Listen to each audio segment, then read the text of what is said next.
Īpaši veidotā sižetu ciklā Uzzini, kur uzzināt, tiks atspoguļoti trešo valstu pilsoņiem aktuālie problēmu situāciju risinājumi, dodot iespēju ar sižetiem iepazīties projekta mērķa grupai gan esot Latvijā, gan pirms iebraukšanas Latvijā.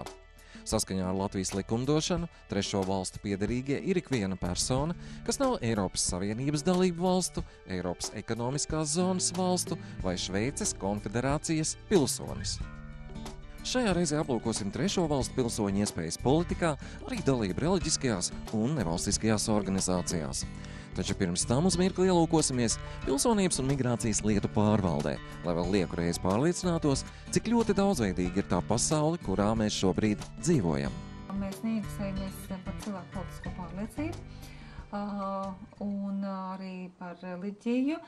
Te varētu būt vienīgais, kur mums ir bijuši jautājumi, kad kādam šeiham ir kādas vairākas sievas, un tad gribētos arī tām sievām šeit uzturēšanās atļaujas. Tad mēs sakam, nē, būs jāņem tikai tā viena, var izvēlēties kura.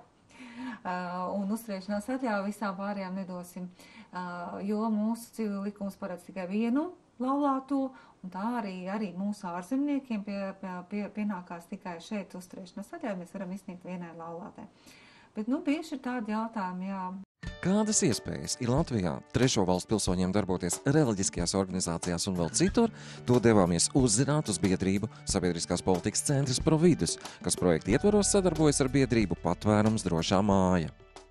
Kāda ierobežojuma? Protams, ka tāpat kā vārda brīvībai un citām brīvībām, kas ir Latvijas iedzīvotājiem, arī reliģiskā brīvība ir kaut kas tāds, kas nav, kur nenotiek tāda diskriminācija pret trešo valstu pilsoņiem, arī šajā nozīmē viņiem arī ir iespējas, protams, piedalīties šāda veida nevalstiskās organizācijās.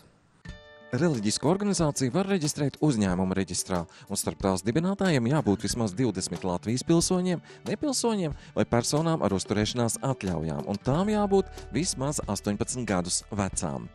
Savukārt dalības saeimas un pašvaldību vēlēšanās tā jau ir gluži cita situācija. Šeit stājas spēkā ierobežojumi.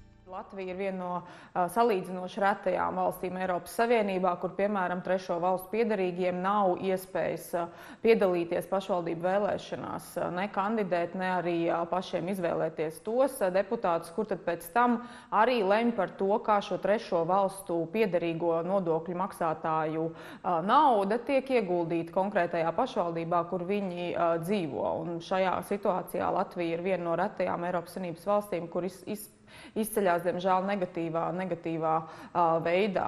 Protams, ir pavisam skaidrs, ka arī trešo valstu piederīgie, tāpat kā vairumā valstu, nav arī ar tiesībām piedalīties saeimas vēlēšanās, jo šīs ir privileģētās tiesības pilsoņiem, bet tas tā ir vairākumā valstu pasaulē. Tas nav kaut kas tāds, kas Latvijā ļoti atšķirās. Tā kā pēc būtības jautājums, kad mēs runājam par Latvijas trešo valstu piederīgiem un viņu iespējām, Latvijā viņas ir, bet viņas ir diezgan ierobežotas, jo mēs principā kā sabiedrība līdz šim esam vairāk bijuši atvērti šai te sadarbībai un attiecību veidošanai, viena otru iepazīšanai tādā, teiksim,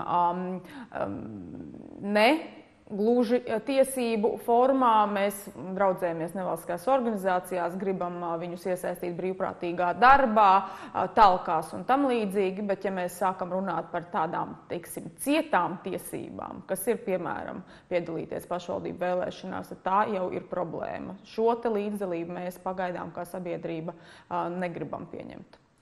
Politisko partiju var dibināt tikai Latvijas pilsoņi. Par to biedriem var būt Latvijas pilsoņi un nepilsoņi vai Eiropas Savienības pilsoņi, kuri dzīvo Latvijā. Bet, atgriežoties pie nevalstiskajām organizācijām, Latvijā ikviena fiziska persona var dibināt nevalstisko organizāciju, biedrību vai nodibinājumu un to reģistrēt uzņēmuma reģistrā. Dāce Akul teica, ka tieši kopsadarbībā ar biedrību Patvērums droša māja tiek meklēti aktīvi cilvēki, kas grib darboties. Viņiem tiek sniegts plašs atbalsts. Caur šiem jaunajiem līderiem mēs varam redzēt pasaules daudzveidību, kur ir arī Latvijas sabiedrībā. Šajā draudzībā ar drošo māju turpinam īstenot vairākas lietas jau no agrākiem gadiem, kas ir uzsākts, un mēs vai nu ejam dziļumā vai plašumā, vai vienkārši turpinam jau uzsākt to. Un tur ir 3 konkrētas lietas, kuras ir mūsu atbildībā, Providus komandas atbildībā. Viena no tām ir mājaslapas Dzīvot Latvijā LV turpināšana, kur mēs dodam informāciju trešo valstu piederīgajiem, viņiem saprotamā valodā un gan dažādās valodās, bet arī cilvēku valodā skaidrojot tās tiesības un iespējas, kas viņiem ir par 15 nozīmīgākajām vajadzībām, kas ir trešo valstu piederīgajiem. Te mēs runājam gan par to, kādi ir dokumenti un kādos termiņos jāiesniedz termiņu uzturēšanās atļaujām vajadzīgie papīri un kurā vietā griezties pēc palīdzības, gan par to, kur un kā ir iespējams, piemēram, apgūt vai pastiprināt savu latviešu valodas zināšanu. Tad mēs turpinām arī sadarbību ar citām nevalstiskām organizācijām, kas ir aktīvas imigrantu integrācijas jomā, lai sadarbotos, zinātu, kas viena otra komandā notiek un kā mēs varam labāk sastrādāties, lai tā pievienotā vērtība imigrantu integrācijai kļūtu lielāka. Un pēdējā lieta, ko mēs darām šī projekta ietvaros, ir tieši saistīta trešo valstu piederīgajiem.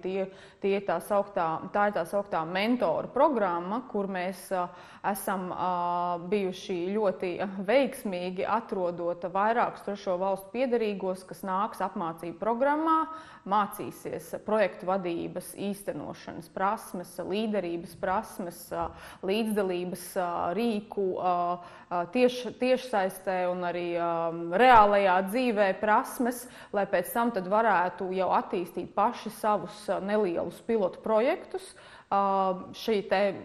Viņu idejas, kuras mēs nevaram, kā saka, šobrīd paredzēt, bet tieši viņus arī atbalstīt šīs idejas īstenošanā. Kad pilotprojekti tiks pabeigti, tie tiks īpaši prezentēti, lai visi ar tiem varētu iepazīties. Dace Akula nobeigumā teica, šāda sadarbība ir svarīga un noderīga. Tā mēs varam saredzēt tālākas iespējas un radīt lielāku pievienoto vērtību, kas noderēs gan trešo valstu pilsoņiem, gan visai mūsu sabiedrībai kopumā.